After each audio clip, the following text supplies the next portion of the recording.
ఇద్దరు కొడుకులను కనీ పెంచి బాగా కష్టపడి చదివించిందామె. 90 ఏళ్ల వయసులో ఆమెను బాగా చూసుకోవాల్సిన కొడుకులు ముఖం చాటేశారు. పైగా తన ఇంట్లో నుంచి ఆమెను బయటకు గెంటేశారు.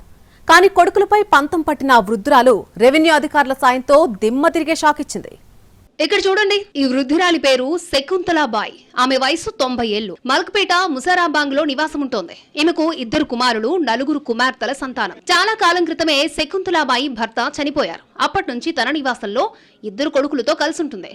ఒంట్లో ఓపిక ఉండంత కాలం కొడుకుల కోసం ఆమె ఎంతో కష్టపడింది. ఇప్పుడు శకుంతలాబాయి వయసు 90 సంవత్సరాలు. తన పనులు తాను చేసుకోలేని పరిస్థితుల్లో ఉన్న ఆమెను దగ్గరుండి చూసుకోవడానికి కొడుకులు నిరాకరించారు. నిర్దాక్షిణ్యంగా తల్లిని ఇంటి నుంచి బయటకు వెళ్లగొట్టారు. కన్న కొడుకులే ఇంత దారుణంగా ప్రవర్తించడంతో ఆ తల్లి గుండె నిండా బాధతో కన్నీరు మున్నీరైంది.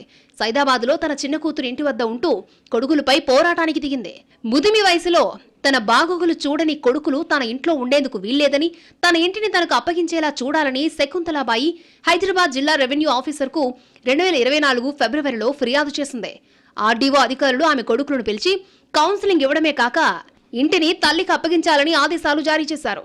రెవెన్యూ ఆఫీసర్లు చెప్పిన దానికి సరే అన్నారు కొడుకులు. కానీ నెలలు గడుస్తున్నా ఇంటిని ఖాళీ చేయలేదు. దీంతో శకుంతలాబాయి మరొకసారి ఫిర్యాదు చేయగా సైదాబాద్ తహసీల్దార్ జయశ్రీ 3 రోజుల క్రితం బాధితురాలి కొడుకులకు ఫైనల్ నోటీసులు జారీ చేశారు. అయినా కూడా ఇంటిని ఖాళీ చేయకపోవడంతో స్వయంగా తహసీల్దార్ రంగంలోకి దిగారు. అప్పటికే కొడుకులు ఇంటికి తాళం వేసి వెళ్లిపోగా రెవెన్యూ సిబ్బంది ఆ ఇంటిని సీజ్ చేసి వారికి సరైన గుణపాఠం చెప్పారు. అలాంటి కొడుకులకు ఇలాగే జరగాలని స్థానికులు చెబుతున్నారు. కని పెంచిన అమ్మను వృద్ధాప్య సమయంలో చూసుకోని కొడుకులను తప్పుపడుతున్నారు. ఈ విషయంలో తల్లి పక్షాన నిలబడ్డ అధికారులను శభాషని మెచ్చుకుంటున్నారు.